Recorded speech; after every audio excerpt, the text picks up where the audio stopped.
I'm Gina Ramsey, and I am the principal at Ignition Digital, a full-service digital marketing agency.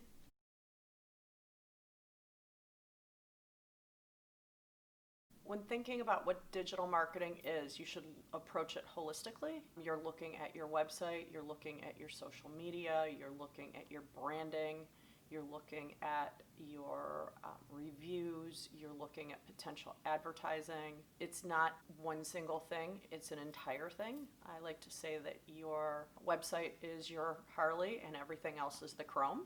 So if you think about it that way, start with a solid base and then build from there. So digital marketing will include your website, which should give your brand message, who you are, what you do, and who you do it for. You should utilize other tools, particularly the social media tools like Facebook and LinkedIn and Twitter, each appropriate to a different type of business, but those tools should be used to amplify your message, to engage with your clients and your other natural brand advocates, and to draw people into your website so that they can deepen the relationship with you.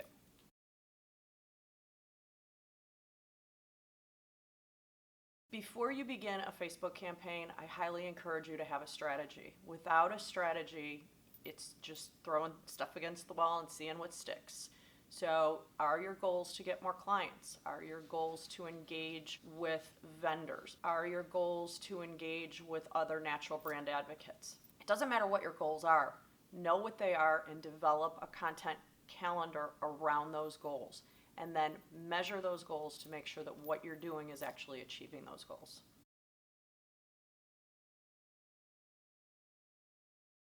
Content is king. Right now, your website is scored on a number of things by the search engines to determine how you're going to rank in a search engine results page. And content is the number one thing they look at. Believe it or not, Google likes to see up to 2,000 words on a page, which seems excessive, but what it does is it establishes your authority on the subject matter. You become the subject expert on that particular thing. So your content should be authoritative, you should be an expert in your field, you should be able to talk the talk and walk the walk, and then that messaging should go out to other areas in social. I would encourage you to add content to your website probably 4 to 6 times a month and make sure that that content, again, is authoritative and that you appear to be the expert on that subject.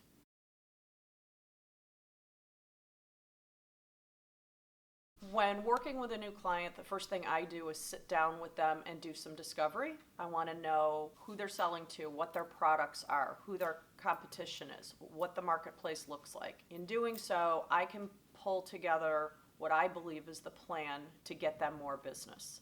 And then we look at what tools we can use in order to achieve that plan. Some of those tools are going to be your website. It may be Facebook, it may be Twitter, it may be LinkedIn, it may be Google Reviews, it may be Google My Business. Utilize social media tools both organically and in the paid environment to drive traffic to your website. We may look at something like Google AdWords. It can be very expensive, but it can be very effective if executed properly. I'm a big fan these days of Google My Business. It's a free way to push content to a page that people hit before they get to your website. It also interacts with your maps and your reviews, and you can even ask questions and ask and answer questions within that platform. Things change every day in the digital space.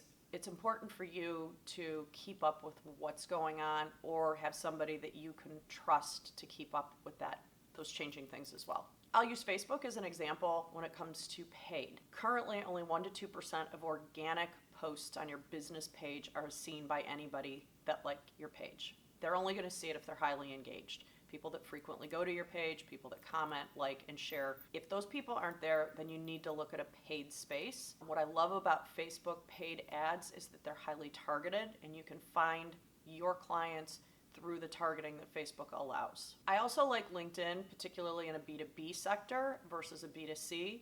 You can focus your ads into groups or to individuals that have like interests to your products or services. They can be very expensive, but they can be very effective.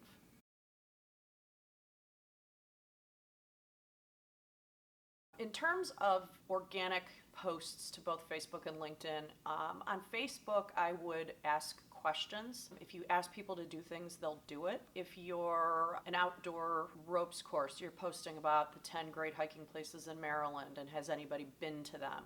Or asking people to post pictures of their favorite outdoor space. If you're an individual on LinkedIn, you're posting articles, you're writing articles, you're sharing articles that are relevant to your business and what you know. So in my case, I'm posting things about organic search engine optimization, algorithm changes. Again, remember, you're the expert. So share your expertise with your LinkedIn people.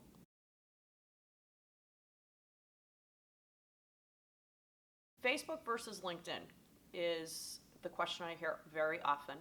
Facebook is typically more social in nature. It's also very effective for business to consumers, although I have seen some business to business with some success. LinkedIn is about you and making sure that you are the expert in your field and allowing you to communicate with other people, your connections, and other people in your groups so that they're aware of your expertise in your field.